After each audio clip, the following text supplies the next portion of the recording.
Salve, salve, meus amigos. Sejam bem-vindos aqui ao nosso pós-jogo. Vamos aí fazer, né, esse pós-jogo de Tolima 0, São Paulo 0 pela Copa Conmebol Sul-Americana. Vamos passar limpo rapidamente aqui esse jogo com vocês, mas antes, deixa eu rodar a nossa rápida vinheta.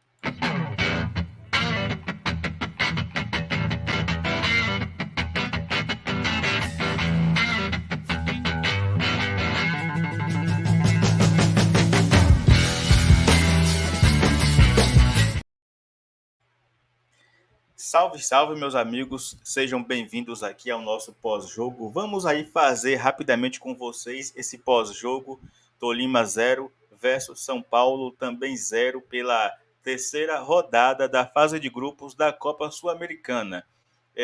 Jonathan aqui e eu convido vocês a participarem comigo desse pós-jogo. Mas antes, eu só explicar, eu tinha planejado para hoje à noite a nossa live pós-jogo, porém eu não estou muito bem, né? Cansado, dor de cabeça, então vou fazer aqui rapidamente para vocês esse pós-jogo, beleza? Vídeo de pós-jogo de Tolima versus São Paulo. O São Paulo foi até Ibagué, na Colômbia, para enfrentar o Tolima, partida válida pela terceira rodada da fase de grupos da Copa Sul-Americana, Grupo D, né? E agora o São Paulo se mantém líder, né, da fase de grupos. Aí o São Paulo foi a 7 pontos aí na competição, em um jogo em que o São Paulo, né, dava para ter ganho, né? É mais um daqueles jogos em que o São Paulo enfrenta um adversário mais fraco, mais fraco, em um momento pior, mais turbulento, um adversário extremamente bagunçado em campo, e o São Paulo deu mole e poderia ter vencido a partida, né? Eu já quero que vocês deixem aí a opinião de vocês sobre essa partida, porque na minha opinião, dava perfeitamente para o São Paulo ter vencido a partida, né? Dava para o São Paulo ter ido na Colômbia e saído com a vitória. O São Paulo, se não me engano, chutou 16 bolas e só acertou o gol duas vezes e com o Juan no finalzinho do jogo. Então, eu acho que já é um ponto ao Dorival Júnior observar. Na ausência de Juan, na ausência de Caleri e na ausência de Erisson, coloque o Juan, que é da posição de origem de centroavante, e aí ele tem mais jeito para essa função do que improvisar outro jogador. No caso hoje foi o Luciano, que não tem esse jeito para ser pivô, para jogar de costas, aquela coisa toda. Então, já vai aqui uma dica para o Dorival Júnior, né? Não improvisar um outro jogador na posição, na ausência tanto do Caleri quanto do Erisson, né? E o Dorival Júnior, ele começou o jogo com a seguinte escalação aqui na tela para vocês, ó. Goleiro Rafael, lateral direita Rafinha, dupla de zaga hoje foi Arboleda e Alan Franco. O Beraldo foi poupado. Lateral esquerda Caio Paulista. Meio campo Pablo Maia, Gabriel Neves, Michel Araújo e Alisson, e no ataque Luciano e Marcos Paulo. E eu queria que você deixasse aí sua opinião sobre essa escalação. São Paulo escalado em um 4-4-2, né? E o Nestor, ele ganhou descanso aí e não começou a partida como titular, né? E o Erisson foi cortado antes da partida porque não reuniu condições físicas para estar no jogo, né? E aí o Erisson foi cortado e o Nestor começou a partida no banco de reservas. E o jogo começou ali com o São Paulo com o domínio do jogo, né? O São Paulo começou com o domínio do jogo, tendo mais posse de bola, o Alisson atuando mais pela meia direita, o Michel Araújo atuando mais pela meia esquerda, o Alisson jogou invertido, né? Porque no jogo passado contra o Coritiba, ele jogou pela meia direita, caindo do mesmo lado do Caio Paulista, né? E hoje ele jogou caindo pelo lado do Rafinha, né? Jogou ali fazendo dupla com Rafinha e o Gabi Neves mais centralizado e o Pablo Maia fazendo o papel de primeiro volante. São Paulo dominou ali. O primeiro tempo foi todo do São Paulo, né? Aos 10 minutos, o São Paulo começou a trabalhar a bola. Primeira chegada com o Luciano, que teve um chute bloqueado. Aos 18 minutos, o São Paulo mandava no jogo, mas faltava velocidade. Algo até que o próprio Luiz Fabiano, que comentou pela ESPN, falou que faltava o São Paulo trocar passe com mais velocidade. E isso já vem sendo algo que vem se repetindo no São Paulo. E eu sempre venho criticando. Para você conseguir vencer defesas fechadas, tem que fazer a troca de passes rápidas, movimentações. E o São Paulo tem sido um time lento nessa questão de troca de passes e movimentações, né? São Paulo apresentou essas dificuldades, ao meu ver. O Marcos Paulo ele flutuava mais e o Luciano ficava mais como referência na área, tanto que participou bastante pouco do primeiro tempo, ficou muito preso ali no meio dos três zagueiros do Tolima, né? O Marcos Paulo flutuava mais, tanto ali pela meia direita quanto pela meia esquerda, e o Luciano ficava mais como um pivô, né? Como um centroavante mesmo. É, eu notei aqui que faltou a criação pelo meio, porque o Michel Araújo é meia, mas um meia pelos lados. O Alisson também pelos lados. E faltou a criação no meio campo. E aí, vocês podem me criticar, mas a falta do Nestor no meio campo deixou um buraco no meio campo do São Paulo. A falta do Rodrigo Nestor deixou um buraco no meio-campo de criação do São Paulo. Quem vinha tentando fazer a função era o Gabriel Neves, porém o Gabriel Neves sofreu uma torção ali na metade do primeiro tempo e depois dali ele deu uma sumida no jogo, ele ficou baleado no jogo, né? Então, assim, podem me chamar de louco, podem me chamar. Mas o Rodrigo Nestor fez falta no meio campo porque o São Paulo ficou sem essa criação, sem esse arrasto de bola pela faixa central do campo, né? Essa é a minha leitura, tá, rapaziada? Eu quero sempre saber a opinião de vocês, né? Aqui é a minha opinião, eu falo, mas eu gosto muito de ouvir a opinião de vocês aí nos comentários. Por isso eu convido vocês a participarem do vídeo, né? Participando, deixando aí a opinião de vocês. Você que é novo por aqui, né? Também é importante que se inscreva no canal, que ative o sininho e vamos deixar o like aí para fortalecer o canal, beleza? Um dado interessante, né? Que o Tolima bate mais que mula ruim. Misericórdia, o Tolima bate demais. E o São Paulo terminou o primeiro tempo com 7 chutes e sem acertar o alvo. Então, algo preocupante, né? 7 chutes e nenhum no gol. Aí o Tolima já voltou para o segundo tempo com 2 mudanças, e essas mudanças no meio-campo elas mudaram a cara do jogo. O São Paulo teve no primeiro tempo 60% da posse de bola e o Tolima 40%.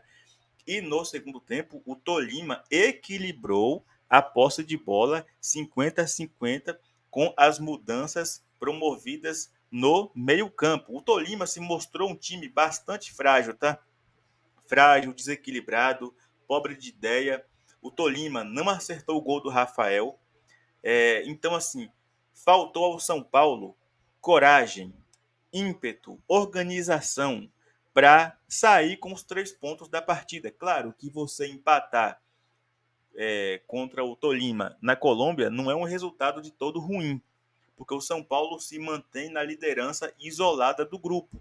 Mas dava para ter vencido, assim como o São Paulo vacilou contra o Coritiba lá no sábado, o São Paulo mais uma vez vacila e perde a chance de matar um adversário que já está morto. É um adversário que vem em crise, que vem aí agora completaram-se 7 jogos sem vitórias do Tolima, né? Aos 6 minutos de jogo ali do segundo tempo, o Gabriel Neves não aguentou continuar no jogo e o Nestor entrou, deu ali mais uma fluidez no meio-campo pela parte central do campo, mas mesmo assim foi muito pouco, porque o São Paulo continuava sem organização, né, sem criação, sem ideias de jogo. O São Paulo foi um time sem ideias de jogo, né?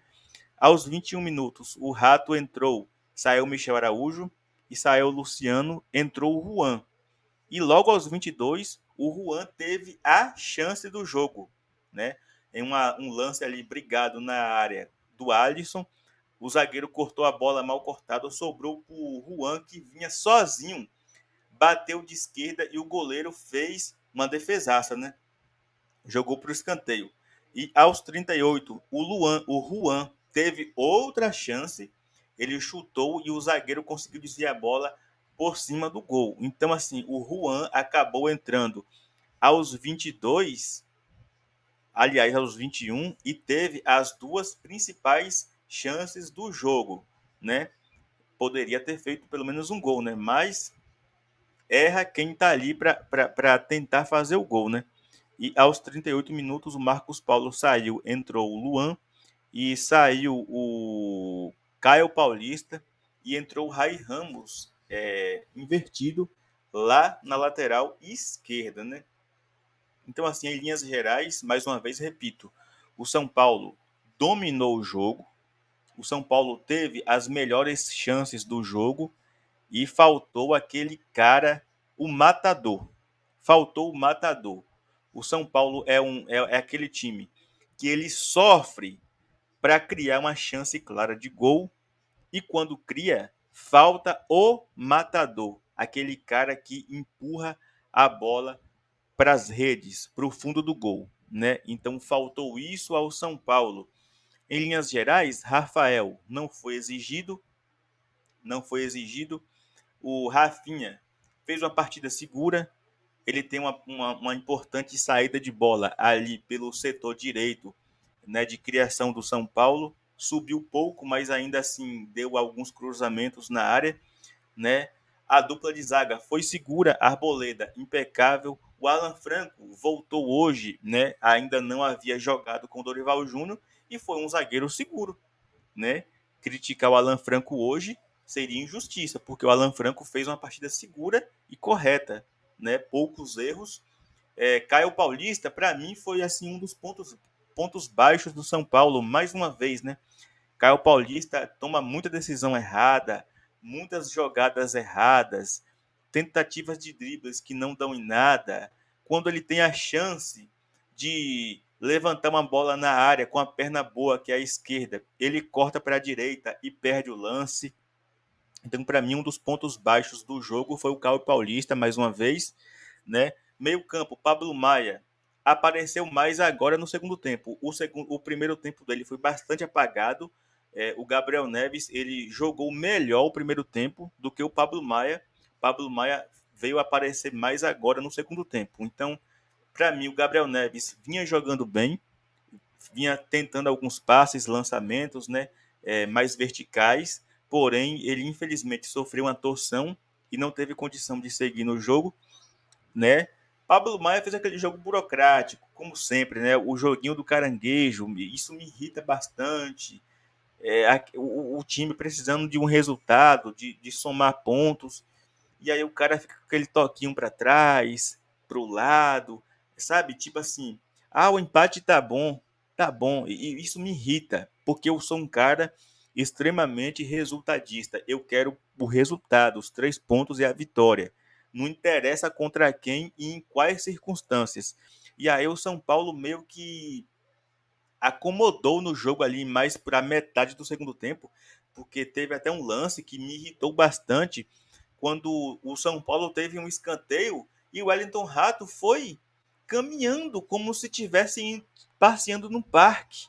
Isso me irrita extremamente.